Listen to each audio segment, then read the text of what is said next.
কাছে মনে হচ্ছে আপনি টেকনোলজি ইউজ করে খুব এগিয়ে যাচ্ছেন, বেশিরভাগ টেকনোলজি ওরা কন্ট্রোল করছে।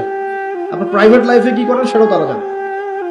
তো আমি একটা বিষয়ে ফোকাস করতে যাচ্ছি, মুসা এবং খিদর আলাইহিস সালামের এই যে জ্ঞানের এনকাউন্টার, এখান থেকে আপনাকে একটা শিক্ষা নিতে হবে। সেটা হলো ফিতনাময় যুগে, ফিতনাময় বিশ্বে বাহিরে যা দেখা যায় আর বাস্তবতার মধ্যে আকাশ পাতাল পার্থক্য থাকতে পারে। এই বিষয়টা প্রত্যেকটা সেক্টর ঘেটে ঘেটে আপনি খেয়াল করেন, বুঝতে পারবেন।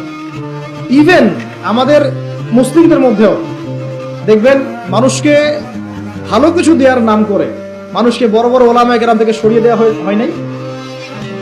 মানুষকে আলেম ওলামার সোহবত থেকে সরিয়ে দেওয়া হচ্ছে না? একা একা তুমি দিন পালন করো, বুখারী মুসলিম পড়ো, মুফতি হয়ে যাও, হচ্ছে না? এগুলো হচ্ছে, মানে বাহ্যিকতা যা দেখছেন রিয়েলিটির মধ্যে অনেক পার্থক্য, অনেক সমস্যা। কিছু মানুষ বলছে লা ইলাহা ইল্লাল্লাহ বললেই জান্নাতে চলে যাওয়া, আমলের কোনো দরকার নাই। কিছু মানুষ বলছে তাকদির বলতে কিছুই নাই। আবার কিছু মানুষ বের হয়েছে বলছে যে কোরআন মানলেই হবে, হাদিস মানার দরকার নাই। আবার পাঞ্জাবের এক মায়ের সন্তান, সে বলছে, পাঞ্জাবি মায়ের সন্তান যে পাঞ্জাবি ভাষায় কথা বলে, সে বলছে সে মাহদি, অথচ ইমাম মাহদি আরবি ভাষায় কথা বলবেন। সে পরে বলছে সে ঈসা, তারপরে বলছে রাসূল সাল্লাল্লাহু আলাইহি ওয়াসাল্লাম শেষ নবী নয়, আরো নবী আসতে পারে। কাদের কথা বলছি বুঝতে পারছেন না? তো বাহ্যিকতা, ধর্মের মধ্যেও দেখবেন বাহ্যিকতা যা দেখছেন রিয়েলিটি এমন নয়। তো শেষ জামানার এই ফিতনাময় যুগটা এমন হবে যে বাহ্যিকতা আর বাস্তবতার মধ্যে আকাশ পাতাল পার্থক্য দেখতে পারবেন।